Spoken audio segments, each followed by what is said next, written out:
How you doing, folks? I hope we're all keeping well. So today we are going to look at measures the Irish government have taken to conserve fish stocks, and then after we're going to look at a quick case study on how tuna is being overexploited. Okay, so some simple ways the Irish government have come up with or found solutions to conserve fish stocks. Okay, the first one is the Irish Conservation Box, the ICB. Okay, and this was established to protect fish resources.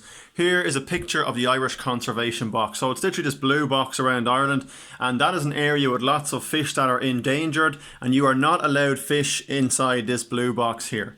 Okay, really simple way, really simple method of reducing overexploitation of fish, and the Irish Navy patrol this blue box to make sure that the rule or law isn't being broken. Okay, and this box, okay, so this box is a protected area of 100,000 square kilometres around the Irish coast and contains spawning grounds and nursing areas for mackerel, herring and haddock. So basically, guys, this is where mackerel, herring and haddock reproduce, okay, in this area here, so it's very important to protect it.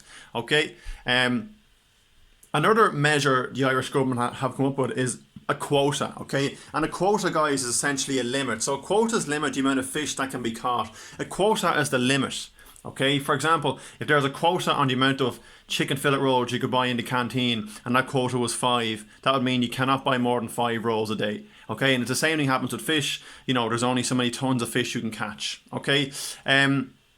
Also, a special embargo or ban, okay? So a ban has been placed on the fishing of certain species, for example, cod, okay?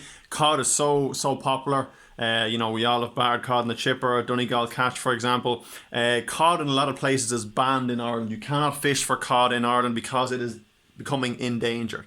Okay, what else? How else have the Irish government tried to conserve fish stocks? Well, the first thing, another reason, is the length of the fishing season has been shortened. Okay, so while you used to be able to fish all year round, 12 months a year, now it's been shortened to, I think, about 8 months. Okay, so you can only fish for 8 months of the year. That's to give the fish a chance to reproduce and restock themselves. Okay, another measure to conserve Irish fish stocks is nets with larger mesh sizes are used to allow smaller, younger fish to escape. What I mean by that, guys, is they basically nets that have bigger gaps between the nets, the meshes here. Okay, small baby fish can easily swim out. So if they're caught in these nets, they can easily find a way out. Okay, and that's important because you don't want to catch young fish because they're the ones that are the future, I suppose, for the fish population. Okay.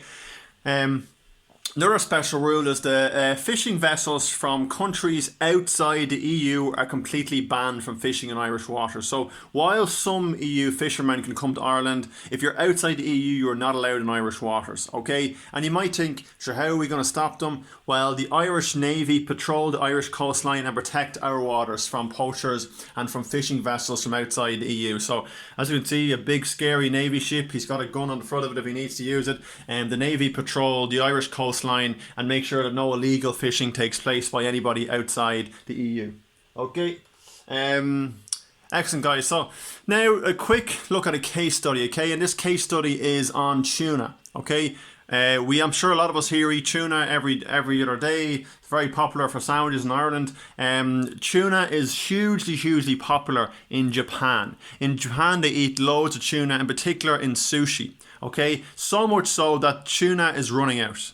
Okay, so the Japanese are not exploiting tuna sustainably. What does sustainable exploitation mean? It means, only taking the amount that you need and not overusing it to the point where it's going to run out. Okay, so 80% of Atlantic and Pacific bluefin tuna is sold in Japan for sushi.